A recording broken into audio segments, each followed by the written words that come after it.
iniciar entonces el tema de presión lateral de tierras, luego de analizar la estabilidad de la masa de suelo. Se nos puede presentar una condición donde el suelo no ofrezca internamente la resistencia suficiente para garantizar su estabilidad y se requiere entonces de un elemento externo, de un elemento de contención para poder garantizar la estabilidad del material a contener. ¿Qué tipo de aplicaciones en la práctica podemos enfrentar como ingenieros civiles? Bueno, ya hemos hablado de las zonas de corte, las zonas de relleno. En algunos casos, ya sea el corte o el relleno, se pueden conformar sin requerir elementos de contención. Luego de un análisis de estabilidad y si el factor de seguridad es mayor al mínimo exigido, eventualmente podemos trabajar sin requerir de un elemento de contención. Pero hay ciertos cortes que ameritan el uso de los elementos de contención. Es decir, para cierta geometría en el talud y para ciertas propiedades geotécnicas, el factor de seguridad está por debajo del mínimo requerido y se va a necesitar entonces de un elemento que ayude en la seguridad para la estabilidad del suelo. En las vías, cuando necesitamos ampliar una sección, cuando esa ampliación se da realizando cortes o realizando rellenos, pues es una de las aplicaciones más comunes que vamos a enfrentar. Y el elemento de contención debe diseñarse para soportar la acción generada por el material contenido. Y en este capítulo vamos a hablar precisamente sobre las acciones que el suelo puede llegar a ejercer sobre un elemento de contención dependiendo de la capacidad que tenga el elemento de contención de movimiento o desplazamiento. Entonces, en algunos casos, lo que hacemos es construir primero elemento de contención y luego realizar el relleno. Y ese elemento de contención, estando en contacto con el suelo, va a recibir unas acciones y cualquier sobrecarga en superficie también va a inducir unas acciones sobre el elemento de contención. Entonces, en este capítulo vamos a estar hablando sobre las acciones que pueden estar sufriendo los elementos de contención como una función del peso y como una función de sobrecargas externas.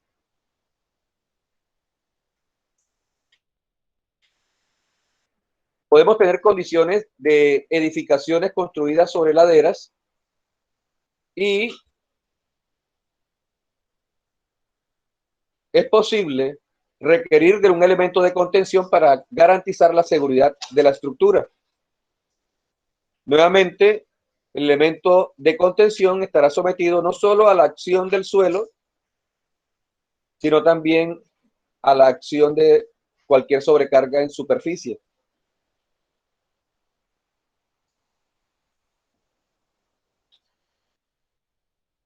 En el caso de los estribos de puentes, también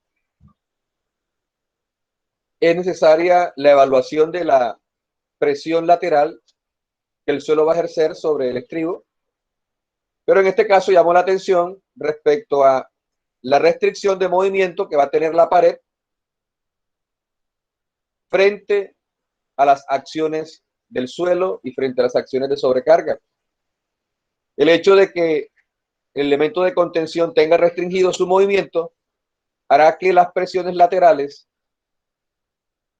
de diseño obedezcan a un comportamiento que vamos a denominar de reposo, acción que será diferencial respecto al caso donde la pared efectivamente tenga la capacidad de desplazamiento. Por ejemplo, aquí la pared de un canal, en este caso abierto, está sometida a la presión del suelo pero ella puede sufrir deflexiones, tiene la capacidad de desplazarse y frente a ese desplazamiento el suelo va a ofrecer una presión lateral distinta al caso cuando está restringido el movimiento.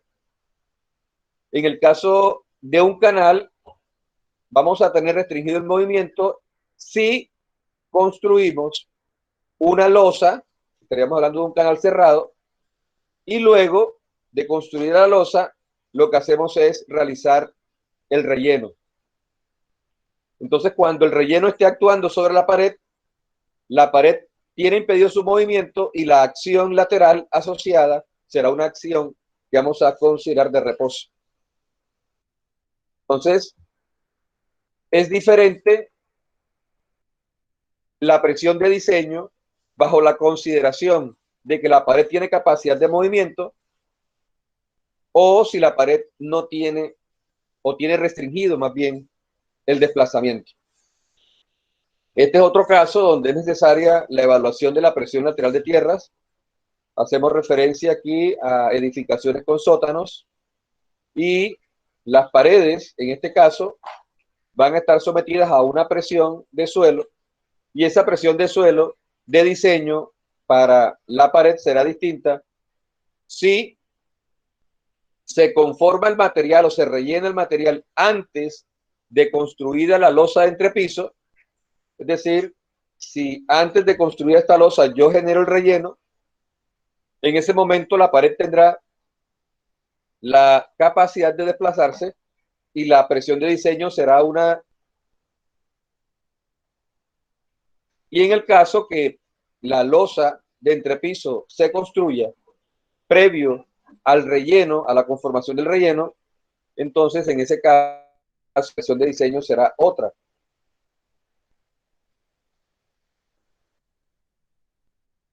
Es así como, dependiendo de la capacidad de movimiento que tenga el elemento, en este caso el elemento de contención, vamos a tener tres tipos de presiones de diseño.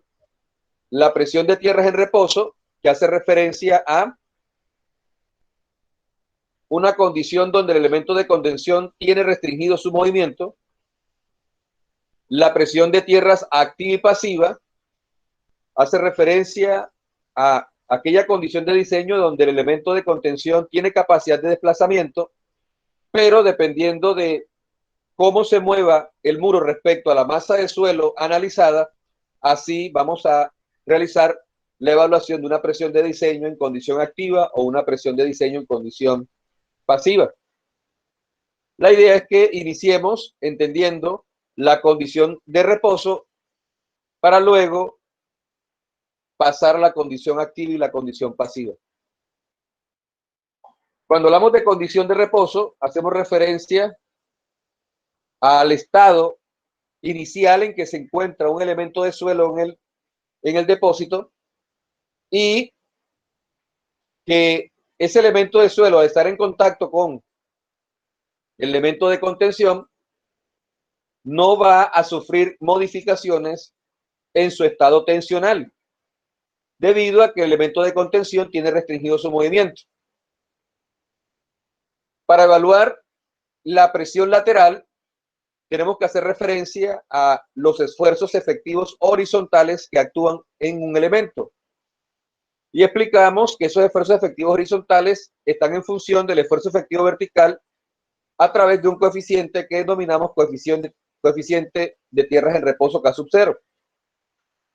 Entonces, la relación entre los esfuerzos efectivos horizontales y los esfuerzos efectivos verticales van a ser dicho coeficiente K sub 0. Entonces, cuando vamos a evaluar el esfuerzo efectivo horizontal, el efectivo horizontal estará dado como el producto de ese coeficiente K sub 0 por el esfuerzo efectivo vertical. ¿Cómo evaluamos ese coeficiente K sub 0? Pues dentro de las teorías más utilizadas en la práctica está la ecuación de Jackie, que nos relaciona el coeficiente K sub 0 con el ángulo de fricción interna. La expresión nos dice que K sub 0 se puede tomar como 1 menos seno de phi' para el caso de arenas o el caso de arcillas normalmente consolidadas, y en el caso de arcillas sobreconsolidadas debemos calcular K sub 0 en función de la relación de preconsolidación. ¿Cómo determinamos K sub 0 para una arcilla preconsolidada? Como el K sub 0 de una normalmente consolidada, es decir, 1 menos 0 de phi, multiplicado por la raíz de OCR. En la última edición del texto de la baraja DAS aparece una expresión distinta que arroja valores aproximados, pero es la que últimamente está siendo más utilizada a la hora de evaluar el parámetro K sub 0 para arcillas preconsolidadas. Entonces les invito a que se remitan al texto de la baraja DAS y revisen la expresión, y si tienen las dos ediciones a la mano, la primera y la cuarta edición, entonces van a notar cierta variación en los resultados de las presiones laterales en condición de reposo por efecto de trabajar ahora con una nueva expresión. Por lo general, estas expresiones obedecen a investigaciones, a trabajos experimentales, y las investigaciones poco a poco van arrojando nuevos resultados y en la práctica se van tomando esos resultados para su aplicación. Entonces, por eso van a encontrar una diferencia entre el valor de o la expresión de K sub 0 que se plantea en la edición número 1 respecto a la edición número 4. Sabemos que la relación de preconsolidación está dada por la presión de preconsolidación. Recordemos que es la presión máxima a la que está sometida el suelo, o a que ha estado sometida el suelo durante toda su historia, dividida el esfuerzo efectivo en el sitio. Esta presión de preconsolidación, recordemos que la evaluamos realizando un ensayo de consolidación y estableciendo el punto donde se da ese cambio en la curvatura de la línea, y en ese punto obtenemos el máximo esfuerzo al que ha estado sometido el depósito o la muestra en particular que fue extraída para realizar el ensayo. Y cuando relacionamos ese máximo esfuerzo con la presión efectiva a la profundidad que se extrajo la muestra, eso inmediatamente nos arroja la relación de preconsolidación asociada a esa profundidad. Si bien la relación de preconsolidación varía con la profundidad, eventualmente podemos considerar esa relación de preconsolidación constante siempre y cuando los espesores de los estratos en los que estamos trabajando no superen unos 3 metros.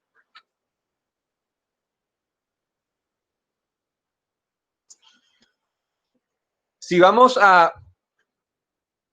representar gráficamente cómo está variando los esfuerzos efectivos horizontales con la profundidad, pues necesitamos conocer los pesos específicos, la posición del nivel freático, y evaluando a diferentes profundidades el esfuerzo efectivo vertical, multiplicamos por el coeficiente de presión lateral de tierras en reposo y eso nos da inmediatamente el esfuerzo efectivo horizontal.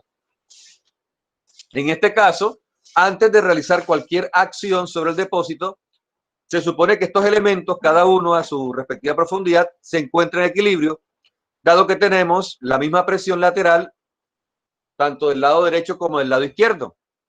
Pero una vez realizamos, por ejemplo, una excavación, inmediatamente lo que estamos haciendo en ciertos elementos de suelo es modificar el estado tensional del mismo, al punto que de un lado del elemento ahora no tenemos ninguna presión lateral actuando, y ese desequilibrio puede en determinado momento generar internamente unas solicitaciones cortantes y llevar a la falla a la masa de suelo.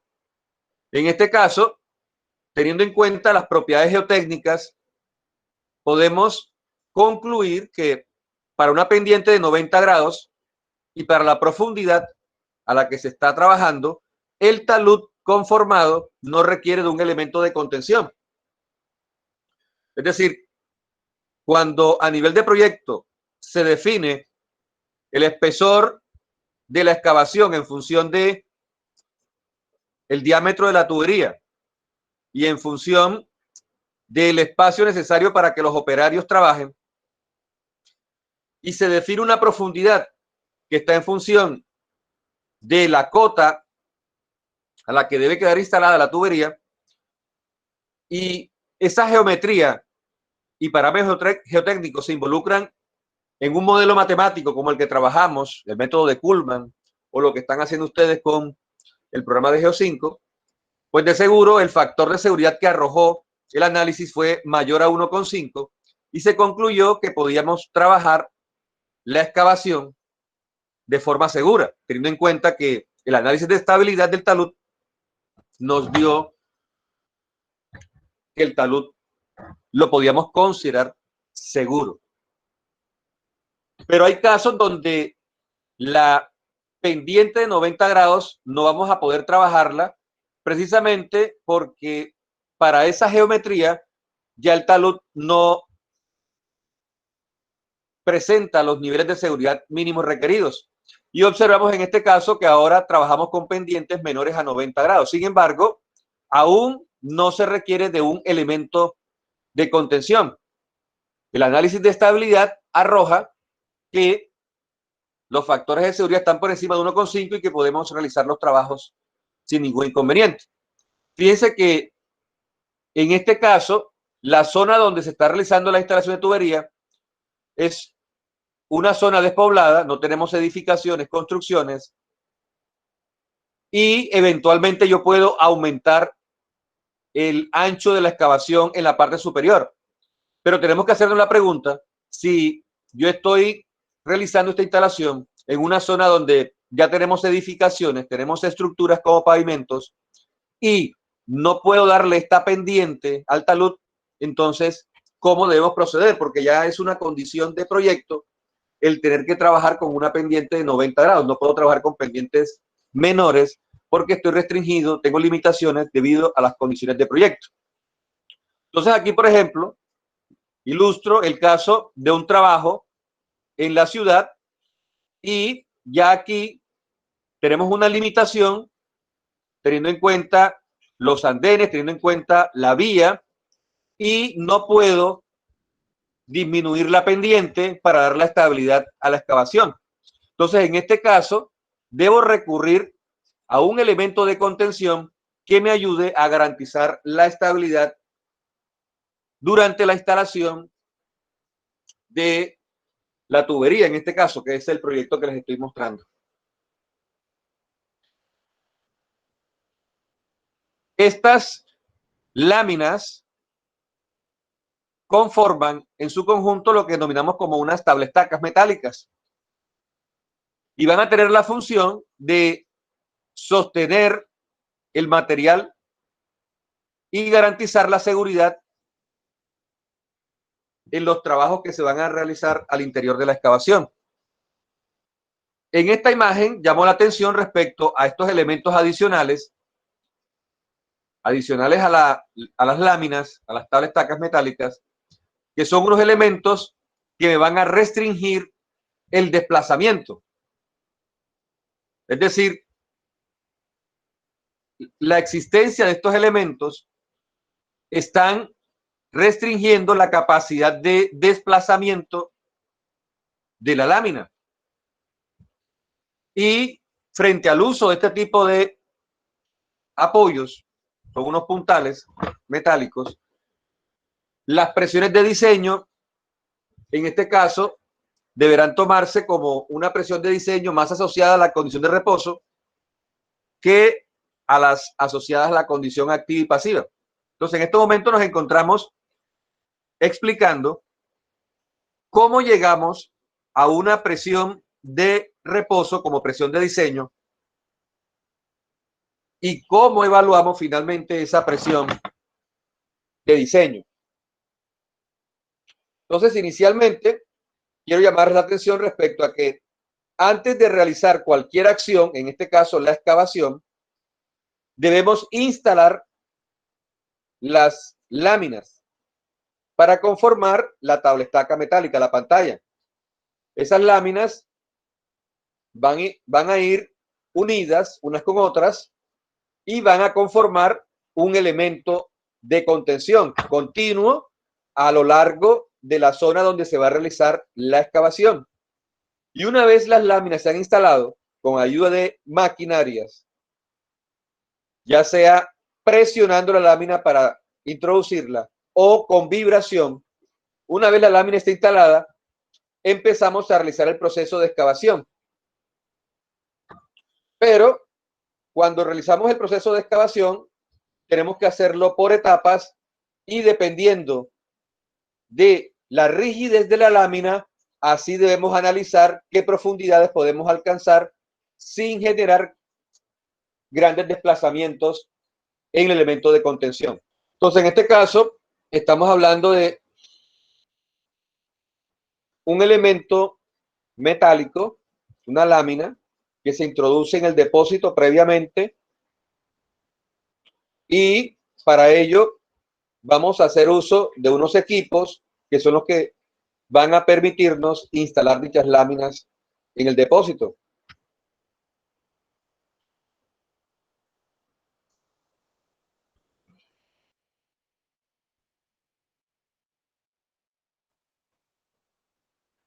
Entonces, en algunos casos, por presión, las láminas se introducen, en el caso, por ejemplo, de arcillas blandas,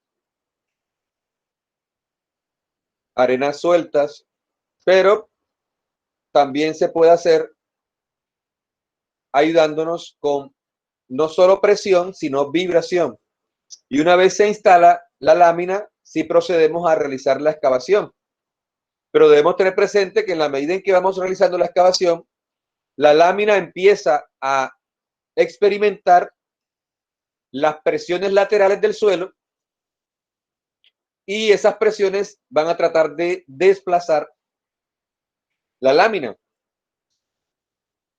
Entonces, lo primero que hacemos es la instalación de los elementos de contención y una vez instalamos, podemos proceder a realizar las excavaciones.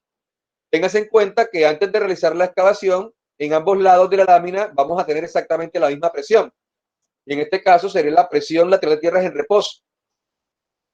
Todavía los elementos no han sufrido desplazamientos laterales importantes que generen una modificación en los esfuerzos horizontales.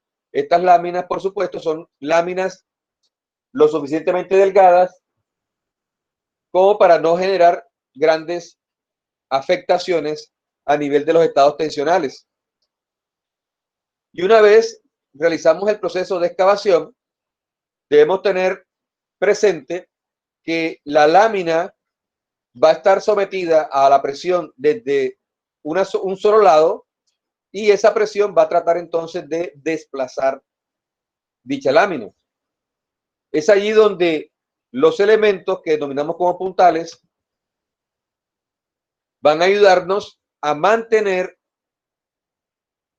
la lámina en su posición y por lo tanto garantizar que todo el tiempo la presión lateral que el suelo está ejerciendo sobre la lámina es la presión lateral en condición de reposo. En otras palabras, voy a reemplazar el suelo extraído por láminas metálicas y puntales de tal manera que la presión que está ejerciendo en el suelo sobre la lámina siga siendo la condición de reposo previo a la excavación. También puedo hacer uso de anclajes para evitar el desplazamiento de la lámina.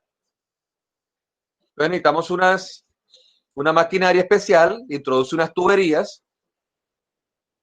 En el interior de la tubería va un cable, se inyecta concreto y el concreto en contacto con el suelo va a desarrollar una resistencia que va a transmitirse a través del cable y va a evitar que la lámina sufra desplazamiento. Es decir, si la lámina trata de moverse hacia la izquierda por efecto de la presión lateral que está ejerciendo el suelo, el objetivo del anclaje es el de evitar dicho desplazamiento. Entonces, en la medida en que se va realizando la excavación, o se instalan los puntales o se instalan los anclajes. Y eso va a permitir que todo el tiempo la presión lateral actuando sobre el elemento de contención, en este caso la lámina metálica, siga siendo una condición de reposo. Si nosotros permitimos el desplazamiento de la lámina, inmediatamente las presiones van a ser menores a las presiones de reposo. ¿Qué pasa si excavamos más allá de la capacidad que tiene la lámina sin el uso de puntales y sin el uso de anclajes o sin el uso de anclajes? Pues simplemente la lámina va a sufrir un desplazamiento y realmente no va a cumplir su función. La idea es que logremos mantener la excavación abierta todo el tiempo con la seguridad para las personas, los operarios que están realizando los trabajos en el interior de la excavación. El ejemplo de la instalación de la tubería. Eso quiere decir que no puedo avanzar en profundidad sin antes determinar a qué profundidad debo colocar los sistemas de anclaje. Entonces yo voy realizando la excavación y producto de un análisis previo voy a establecer hasta qué profundidad puedo excavar de tal manera que la pantalla, teniendo en cuenta su rigidez, permanezca en su posición. Pero si la evaluación me dice que si avanzo en profundidad la pantalla va a sufrir desplazamientos importantes, pues entonces en ese nivel yo coloco unos puntales o coloco un anclaje. En el curso, digamos que no vamos a tener como objetivo el diseñar estos puntales o establecer la profundidad a la que deben ir los puntales. Simplemente lo que estoy haciendo es explicarles bajo qué condiciones vamos a estar diseñando para una presión lateral de tierras en reposo. Si ustedes leen el texto de la Brajadas, pues allí se hace una descripción rápida de lo que es la presión lateral de tierras en reposo, se procede a realizar un ejercicio, pero no entra en profundidad a explicar cuáles serían los casos en donde estaríamos diseñando con una presión lateral de tierras en reposo. Entonces, ¿cuándo vamos a entrar a determinar presiones laterales asociadas a la condición de reposo? Cuando el elemento de contención tenga restringido su movimiento. En este caso, ¿quién restringe el movimiento? El puntal. Y para el elemento de contención, todo el tiempo, la presión lateral actuando va a ser la presión lateral de tierras en reposo. Fíjense que antes de realizar la instalación de las láminas, antes de todo, las presiones laterales que estaban actuando eran las presiones laterales en reposo. No se ha realizado ninguna acción. Y podemos evaluarlas, recuerden, en función del parámetro K sub 0 y los esfuerzos efectivos verticales. Entonces yo puedo evaluar las presiones en condición de reposo y lo que voy a hacer ahora es todo el material que vaya a extraer producto de la excavación, ahora lo voy a reemplazar porque de este lado tengo una presión de reposo, de este lado tengo una presión de reposo, pero ¿quién está generando esta presión de reposo? Este suelo. Pero como lo voy a extraer, ya inmediatamente ese suelo ya deja de confinar y solo estaría actuando la presión lateral de tierra de este lado. Y esa presión lateral es la que va a tratar de mover el elemento de contención.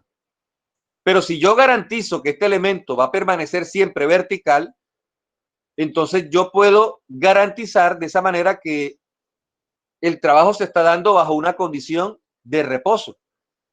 Entonces, en la medida que voy realizando la excavación, voy colocando los elementos que me permiten restringir el movimiento de la pantalla. Y de esa manera, cuando yo esté realizando el análisis de esta estructura, puedo hacerlo para una presión lateral en condición de reposo, teniendo en cuenta que se restringió todo el tiempo el desplazamiento de la lámina y por lo tanto no se modificó el estado tensional horizontal en el suelo. Entonces, este diagrama es el diagrama de esfuerzos horizontales, que ya explicábamos cómo evaluamos a diferentes profundidades la presión horizontal, es K sub 0 por el esfuerzo efectivo vertical, y la fuerza total que actúa sobre el elemento de contención es lo que denominamos como empuje, y ese empuje no es más que la fuerza resultante del diagrama de presiones, la cual podemos evaluar el empuje como el área del diagrama, teniendo en cuenta que estamos realizando un cálculo por metro lineal. Se supone que por cada metro de excavación en sentido longitudinal vamos a tener las mismas propiedades geotécnicas y estamos manteniendo la altura. Por lo tanto, la presión lateral se mantiene a todo lo largo y podemos hacer la evaluación entonces del empuje por cada metro. Entonces, el área del diagrama, si H es la profundidad de excavación, viene dada por base, que es K sub 0 gamma H, es la presión a la profundidad H, por la altura entre 2. Y de ahí sale la expresión del empuje, en este caso en condición de reposo, cuando tenemos un terreno homogéneo, tenemos un solo tipo de suelo y en este caso no hay presión de agua, no hay nivel freático, solamente tenemos el empuje del suelo actuando. Entonces, de esta manera, con ayuda de las láminas metálicas, en algunos casos pueden ser pantallas en concreto reforzado.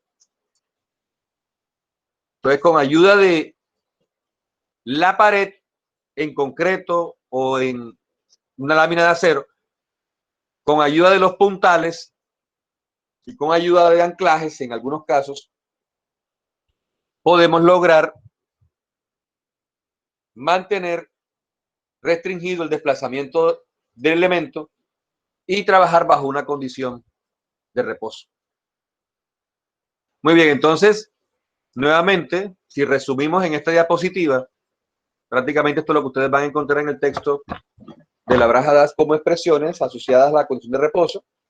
Lo que tenemos es un elemento de suelo a cierta profundidad que está sometido a un estado tensional inicial, que es el estado inicial de reposo, un esfuerzo efectivo vertical, ya sabemos cómo evaluarlo, un esfuerzo efectivo horizontal, que hemos explicado está en función de K sub 0.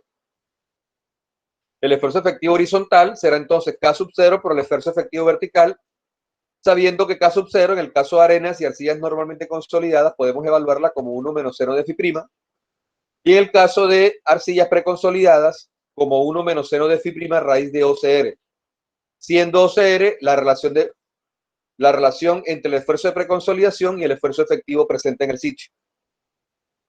Les explicaba que si bien OCR variaba en profundidad, eventualmente podemos considerarlo constante para espesores que no superen los 3 metros. ¿Cómo se da la condición de reposo en un elemento de contención? La condición de reposo en un elemento de contención se dará siempre y cuando el elemento tenga restringido su desplazamiento. ¿Cómo hago para restringir el desplazamiento del elemento de contención? Con ayuda de puntales o con ayuda de anclajes.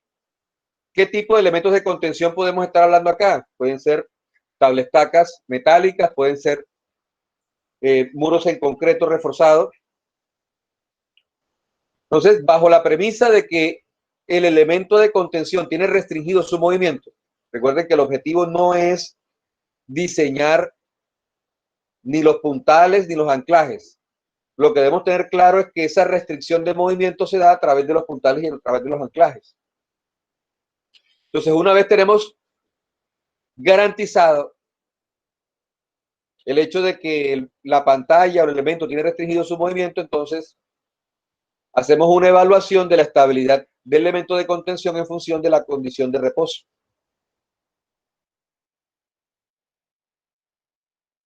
Una vez se establece que es la condición de reposo, podemos hacer el gráfico o la representación gráfica de la variación de los esfuerzos efectivos horizontales con la profundidad. Y para la profundidad a la que se está trabajando el elemento de contención, o se pone a trabajar el elemento de contención, podemos hacer evaluación entonces tanto de las presiones como de los empujes. Entonces, básicamente en este curso vamos a tener como objetivo la determinación de las presiones laterales de tierra bajo condición de reposo, activa y pasiva, y la determinación de los empujes bajo las diferentes condiciones, reposo, activa y pasiva. Entonces, cuando hablo de presión, hablo de esfuerzo; cuando hablo de empuje, estoy hablando de una fuerza. Y tanto las presiones como la fuerza las vamos a evaluar por metro lineal o por metro de longitud de elemento de contención. Para evaluar el empuje o la fuerza resultante, debemos tener presente que el empuje no es más que la fuerza resultante del diagrama de presiones. Y realizamos la evaluación como el área del diagrama. Es simplemente realizar la integral de 0 a h de los esfuerzos horizontales, y eso termina resumido en la evaluación de la fuerza o empuje como el área del diagrama de presiones.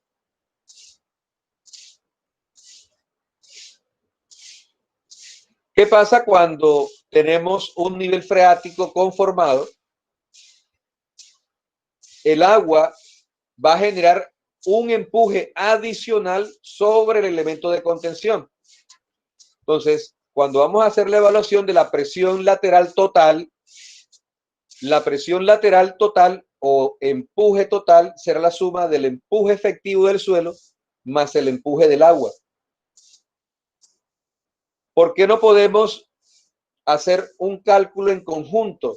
Porque esta presión de suelo está en función de un parámetro K, que es el que me ayuda a evaluar las presiones horizontales, y esos parámetros K son diferentes de la unidad, y resulta que el agua genera una presión igual en todos los sentidos. Por lo tanto, si decimos que la presión es igual en todos los sentidos, estamos diciendo que la presión vertical es igual a la presión horizontal. Es decir, que para el caso del agua, el K o coeficiente de presión lateral sería 1.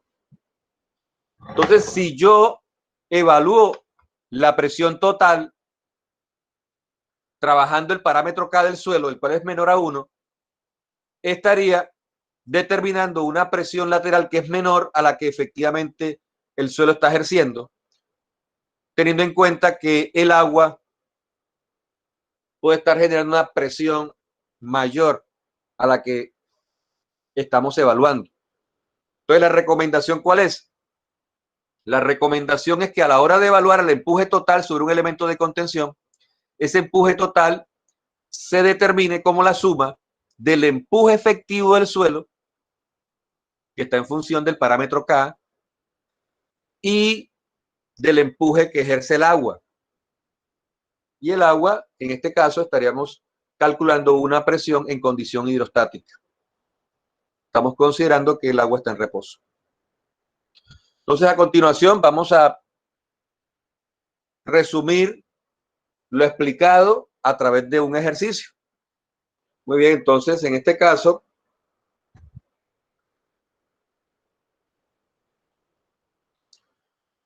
tenemos una estratificación en arenas, posición del nivel freático a 1,20.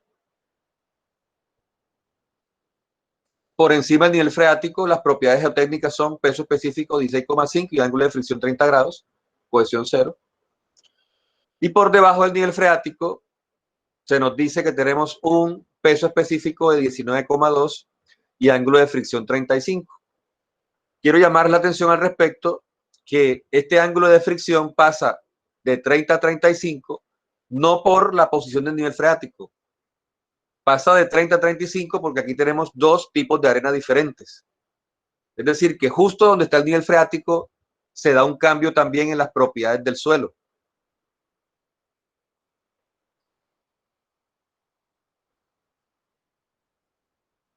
Yo puedo tener de 0 hasta los 6 metros una arena con un ángulo de fricción de 30 grados. En ese caso, 30 grados sería el ángulo de fricción tanto de 0 a 1,20 como de 1,20 a 6. Y solo cambiaría el peso específico, porque ahora sería un peso específico saturado, mientras que acá arriba sería un peso específico seco. Pero en este caso, el cambio en el ángulo de fricción se da porque justo donde está el nivel freático también se da un cambio en el tipo de suelo. Es decir, tengo una arena acá suelta y acá tengo una arena mucho más densa. Y por eso se da el cambio en el ángulo de fricción. Un cambio en la densidad relativa del suelo. Estamos hablando de arena, por lo tanto la cohesión es 0 y se indica que haga la evaluación de la presión lateral de tierras en reposo. Ahora, la razón por la que realizamos la evaluación de la presión lateral en reposo es porque acá vamos a tener un elemento de contención que va a tener restringido su movimiento.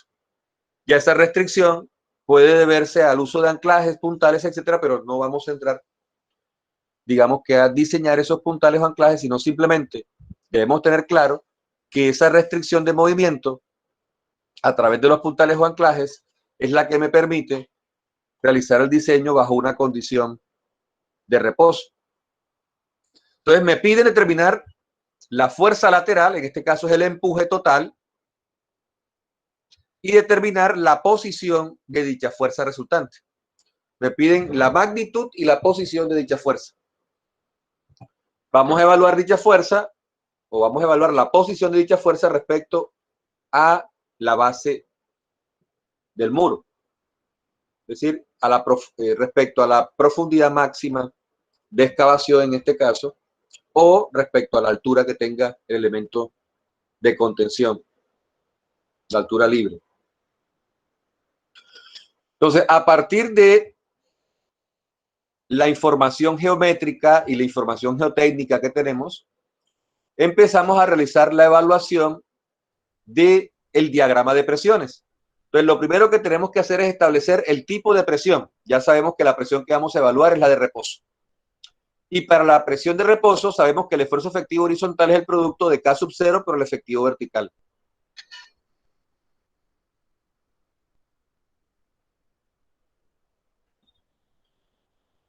¿Cómo evaluamos K sub 0? Sabemos que K sub 0 está en función del ángulo de fricción. En este caso tenemos dos tipos de arena, tenemos ángulos de fricción distintos, quiere decir que debo evaluar un K sub 0,1 y un K sub 0,2. El K sub 0,1, 1 menos seno de 30 grados, 0.5, y el K sub 0,2, 1 menos seno de 35, 0.426. Tengo dos valores de coeficiente de presión lateral tierra en reposo debido a la variación en el ángulo de fricción. Ahora, miren los pasos. Primero, se establece qué tipo de presión, en este caso reposo. Sabiendo ya que reposo, ahora evalúo los parámetros. Coeficientes de presión lateral, K sub 0, en cada caso. Eso quiere decir que de 0 a 1,20, el suelo va a generar una acción lateral en reposo en función de este parámetro K sub 0.5. Mientras que de 1,20 a 6 metros, el suelo va a generar una acción en condición de reposo en función de este coeficiente 0.426. Fíjense que se me está repitiendo el cálculo del esfuerzo horizontal a una determinada profundidad. Escuchen nuevamente. De 0 a 1,20. Y luego digo, de 1,20 a 6.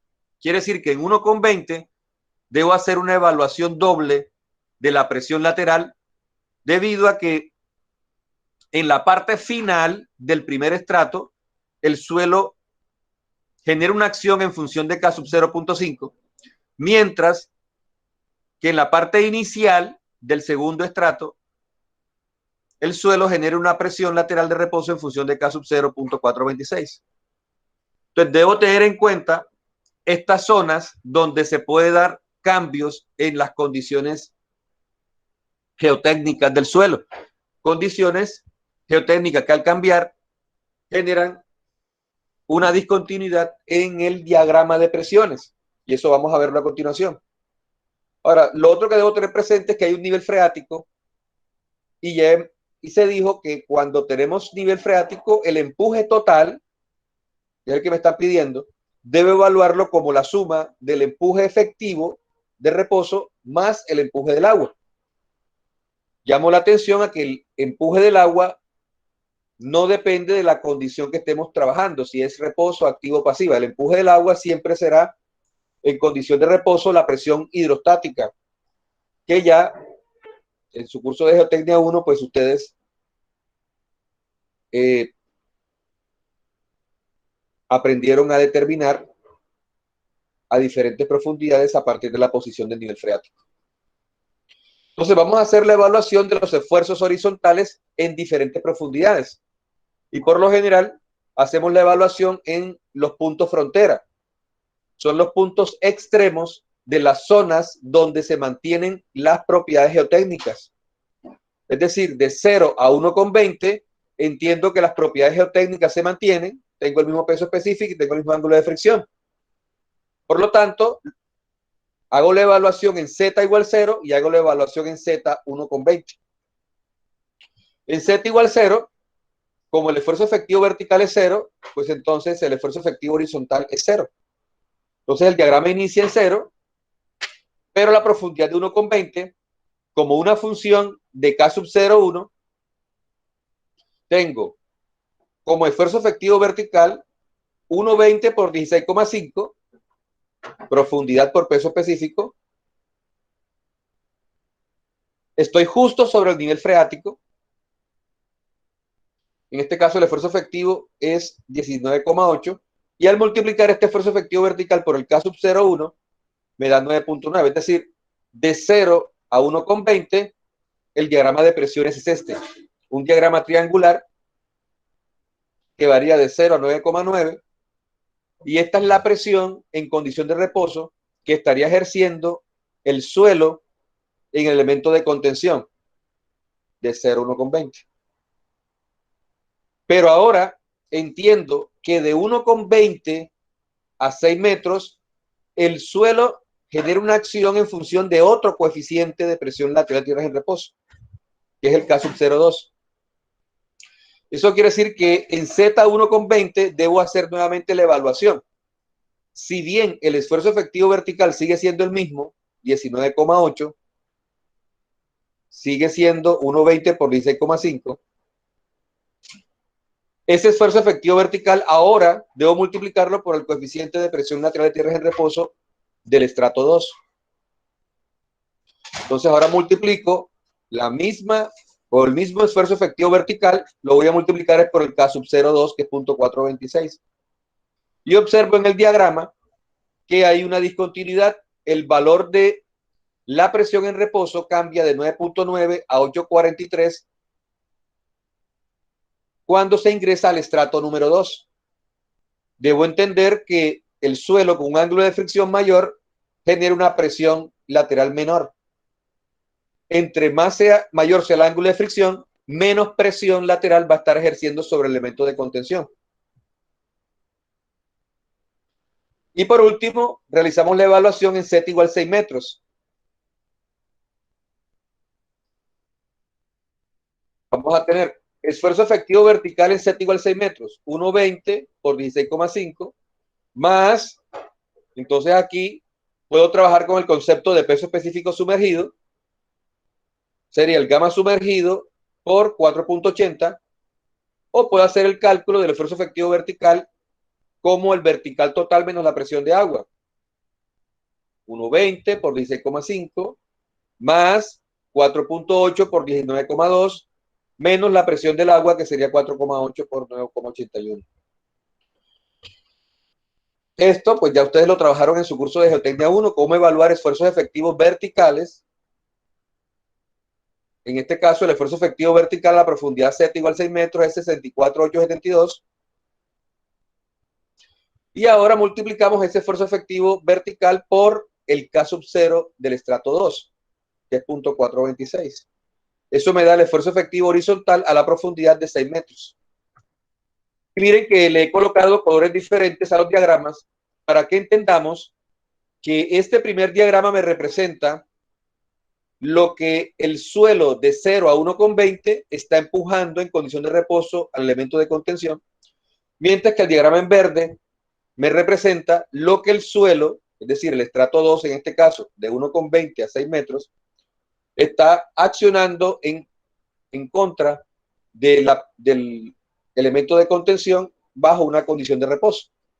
Pero este diagrama es el diagrama en condición efectiva, solo que efectivamente el suelo está generando sobre el elemento de contención. Dada la presencia del nivel freático, debo determinar cuánto es la presión que el agua también está ejerciendo, cuánto es la presión que el agua también está ejerciendo sobre el elemento de contención. Y el diagrama es el diagrama en condición estática de presión de agua, donde sé que en el nivel freático la presión del agua es 0 y la presión va aumentando con la profundidad, y a los 4,8 metros de profundidad respecto al nivel freático, la presión del agua vale 981 por 4,8. Eso da 4709.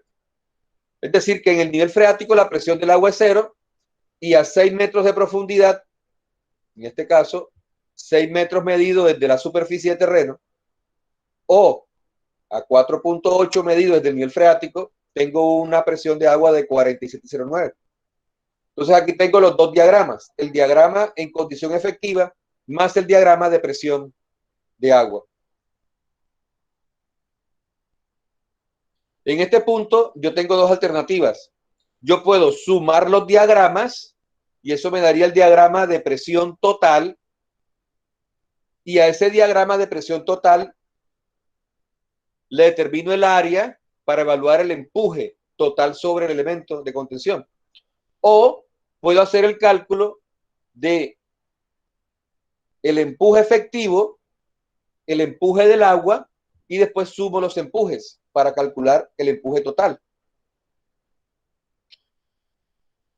Si lo que hago es sumar los dos diagramas, fíjense, este es mi diagrama efectivo más diagrama de agua. Entonces, en Z igual 0 sigue siendo 0. 9,9 más 0, 8,43 más 0, quiere decir que estoy aquí. Estos puntos permanecen iguales. Cuando sumo los diagramas, solamente a Z igual 6 metros es donde se genera el cambio, y 27,64 más 47,09 es lo que me representa 47,728. Ahora, este diagrama es el diagrama de presión total sobre el elemento de contención. Y si yo le evalúo el área al diagrama, me daría el empuje total por metro lineal que está ejerciendo el suelo sobre el elemento de contención. Muy bien. Entonces, una vez hemos hecho la evaluación de las presiones, ahora tenemos que evaluar los empujes. Y el empuje, hemos dicho, es el área del diagrama. Vamos a dividir de manera conveniente toda el área en subáreas que nos faciliten el cálculo del empuje. Entonces, el primer diagrama es un triángulo, el segundo es un trapecio. Entonces, para efecto de calcular la magnitud, eventualmente podemos utilizar la expresión de área de trapecio. Pero a la hora de determinar la posición, resulta mejor o resulta mucho más fácil el cálculo si el trapecio lo dividimos en un rectángulo y en un triángulo. Aunque igual podemos hacer uso de la ecuación de centroide de un trapecio para calcular la posición de la fuerza resultante. Entonces, en este caso, y por facilidad de cálculos, vamos a trabajar con las figuras geométricas triángulos y rectángulos para establecer la magnitud de cada una de las presiones y la posición de dicha presión o de dicho empuje más bien respecto a un nivel de referencia. En nuestro caso vamos a establecer como nivel de referencia los 6 metros de profundidad. Este sería nuestro nivel de referencia, y a partir de ese nivel de referencia vamos a localizar los empujes asociados a cada una de las áreas. Entonces tenemos área triangular, área rectangular, área 1, 2 y 3. Recuerden que aquí ya tengo el empuje total, porque ya sumé con el diagrama de presión de agua. Entonces tengo P1 localizado a Y1. ¿Cuál será la magnitud de P1? P1 la determino como el área del diagrama 1. Sería 9.9 por 1,20 entre 2. Esa es la magnitud. ¿Y dónde va a estar localizada esa fuerza? En el centroide del triángulo. El centroide del triángulo respecto a este lado sería 1/3 de 1,20. Pero como estoy midiéndolo respecto a este nivel, sería entonces 4.8 más 1/3 de 1,20. Ese sería el Y1. 4.8 más 1/3 de 1,20. Ahora voy a tener P2. Es un rectángulo. Entonces sería en este caso 843 por 4.8. Esa es la magnitud P2. ¿Y dónde va a estar localizada? En el centroide del rectángulo, que en este caso sería Y2 igual a 4.8 entre 2. Y finalmente, P3, que es este triángulo. Entonces, P3 será este lado del triángulo, que sería 74,728 menos 843. Eso me daría esta distancia. 74,728 menos 843 por 4.8, que es la altura, y entre 2. Eso me da la magnitud. ¿Y cuál es la posición respecto a este nivel de referencia? Sería 1/3 de 4.8. Ahora, ¿cuál será entonces el empuje total en condición de reposo? El empuje total será la suma de P1 más P2 más P3. Ese es el empuje total. ¿Y dónde va a estar localizada respecto al nivel de referencia? A una distancia Y. ¿Y cómo evalúo esa distancia Y? Pues yo sé que al ser esta una fuerza resultante, el producto de P0 por Y respecto a este nivel de referencia, ese producto P0 por Y tiene que ser equivalente a la suma de los productos P1Y1, P2Y2, P3Y3. Suma de los productos P1Y1, P2Y2, P3Y3.